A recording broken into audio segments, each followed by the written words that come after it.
राम राम दोस्तों, चालो पढ़ना हिंदी साहित्य का इतिहास का प्रश्न। करण नाटक की रचना किसने? सेठ गोविंद दास ने करण नाम के नाटक की रचना की। इन्होंने की थी सेठ गोविंद दास ने। प्रश्न याद हो? चलो आगे बढ़ना।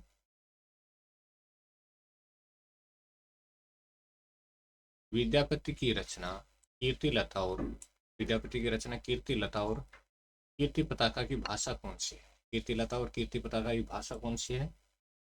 तो दोस्तों ये अपभ्रंश भाषा है। अपभ्रंश भाषा है जिसको अवध देसी भाषा भी कहा है। चलिए, मैथिल कोकिल किसको कहा जाता है?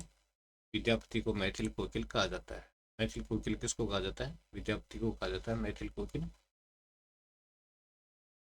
अभिनव जयदेव किसको कहा जाता है? अभिनव जयदेव विद्यापति को कहा जाता है। अभिनव जयदेव किसको कहा जाता है? विद्यापति को कहते हैं अभिनव जयदेव। अगला है, विद्यापति ने लोक भाषा मैथिली में किसकी रचना की?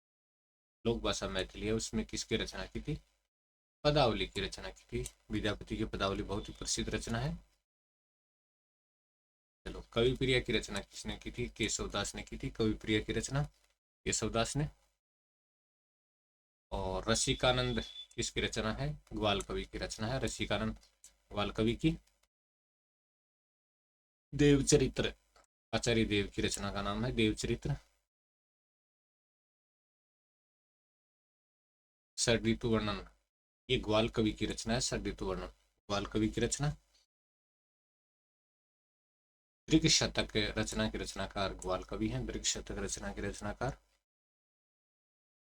और अगला है, भूषण हजारा की रचना किसने की?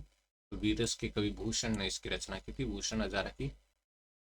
रस रहस्य की रचना करने वाले कौन थे? कुलपति मिश्र ने रस रहस्य की रचना की थी, कुलपति मिश्र ने।